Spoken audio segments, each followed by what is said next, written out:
அனைவருக்கும் வணக்கம். நாம் இன்னைக்கு இந்த வீடியோவில் என்ன பார்க்க போகிறோம் அப்படின்னா, மொபைலில் இருக்கக்கூடிய இன்டர்நெட்டை எப்படி பிசி அல்லது லேப்டாப்பில் நம்ம கனெக்ட் பண்ணலாம், கொண்டு வரலாம் அப்படிங்கிறத பற்றி நாம் இன்னைக்கு இந்த வீடியோவில் பார்க்க போகிறோம். மொபைல் இன்டர்நெட்டை நாம் எப்படி பிசி அல்லது லேப்டாப்பில் பயன்படுத்தலாம் அப்படிங்கிறத நாம் இன்னைக்கு இந்த வீடியோவில் பார்க்க போகிறோம். ஸோ நம்மளுக்கு என்ன தேவை அப்படின்னா பார்த்துட்டிங்கன்னா இது மாதிரி ஒரு டேட்டா கேபிள். ஸோ ஒரு யூஎஸ்பி கேபிள் எடுத்துங்க. ஸோ மொபைல் சார்ஜர் இருக்கும் இல்லையா, ஸோ இது மாதிரி ஒரு யூஎஸ்பி கேபிள் நீங்கள் எடுத்துங்க. மொபைல்லே இருக்கும் இல்லையா, சார்ஜரோட கொடுத்துருப்பாங்க, இல்லைனாலும் நீங்கள் சார்ஜருக்கு தனியாக வச்சுருப்பீங்க இல்லையா. ஸோ அது மாதிரி ஒரு யூஎஸ்பி கேபிள் நீங்கள் எடுத்துக்கணும். ஸோ இதை நீங்கள் என்ன பண்ணுறீங்க அப்படின்னா உங்களுடைய சிபியூவில் ஃபர்ஸ்ட் ஆஃப் ஆல் கனெக்ட் பண்ணிடுங்க. ஸோ கனெக்ட் பண்ணிவிட்டு நெக்ஸ்ட் பார்த்துட்டிங்கன்னா என்ன பண்ணணும் அப்படின்னா அதனுடைய இன்னொரு கனெக்டரை மொபைலில் நீங்கள் கனெக்ட் பண்ணுங்கள். ஸோ இது மாதிரி நீங்கள் கனெக்ட் பண்ணுங்கள். ஸோ கனெக்ட் பண்ணணுன்னு பார்த்துட்டிங்க அப்படின்னா உங்களுக்கு சார்ஜ் ஆகும் மொபைலு. ஸோ உங்களுக்கு தெரியும் நினைக்கிறேன், சார்ஜ் ஆகிட்டு இருக்கு இல்லையா. ஸோ இது மாதிரி உங்களுக்கு சார்ஜ் ஆகும். ஸோ பார்த்தீங்கன்னா இது மாதிரி உங்களுக்கு மொபைல் சார்ஜ் ஆகிட்டு இருக்கும். ஸோ இந்த இடத்துல பார்த்துட்டிங்க அப்படின்னா நீங்கள் என்ன பண்ணணும் அப்படின்னா உங்களுடைய மொபைலில் செட்டிங்ஸ் போய்க்குங்க. ஸோ செட்டிங்ஸ் போய்க்குங்க.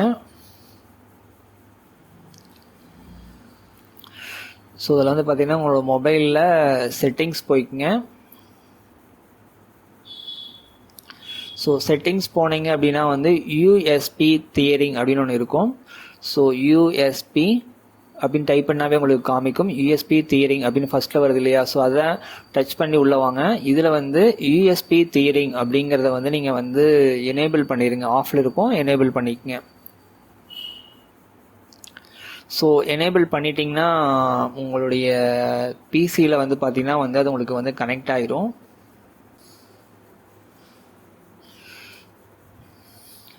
ஸோ நம்ம செக் பண்ணி பார்க்கலாமா.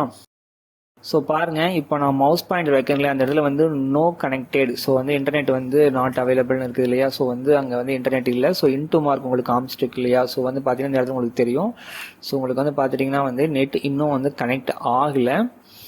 ஸோ இப்போ நம்ம ஒன்ஸ் அதை நம்ம யூஎஸ்பி தியரிங் ஆன் பண்ண உடனே பார்த்துட்டிங்கன்னா அந்த இன்டூ மார்க் ரிமூவ் ஆகிட்டு இன்டர்நெட் கனெக்ட் ஆகிடும். ஸோ அவ்வளோதான், வெரி சிம்பிள்.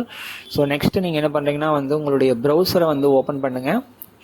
ஓப்பன் பண்ணிவிட்டு கூகுள் க்ரோம் ப்ரௌசர் ஓப்பன் பண்ணுங்கள். ஸோ முன்னாடி யூடியூப் இருக்கு இல்லையா, ஸோ அதை கிளிக் பண்ணுவோம். ஸோ கிளிக் பண்ண பாருங்கள், யூடியூப்புக்கு வந்துச்சு. அண்ட் யூடியூப் நம்ம திரும்ப கிளிக் பண்ணால் ஸோ யூடியூப்போட பக்கத்துக்கு பேஜுக்கு வந்துடும். ஸோ பார்த்தீங்கன்னா நம்மளுக்கு இன்டர்நெட் கனெக்ட் ஆகிடுச்சு. ஸோ இப்படி தான் நம்ம இன்டர்நெட்டை கனெக்ட் பண்ணணும்.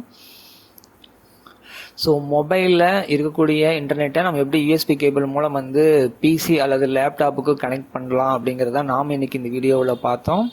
ஸோ இந்த வீடியோ உங்களுக்கு புரிஞ்சிருக்குன்ட்டு நாங்கள் நம்புகிறோம். மற்றும் ஒரு வீடியோவில் சந்திக்கலாம்.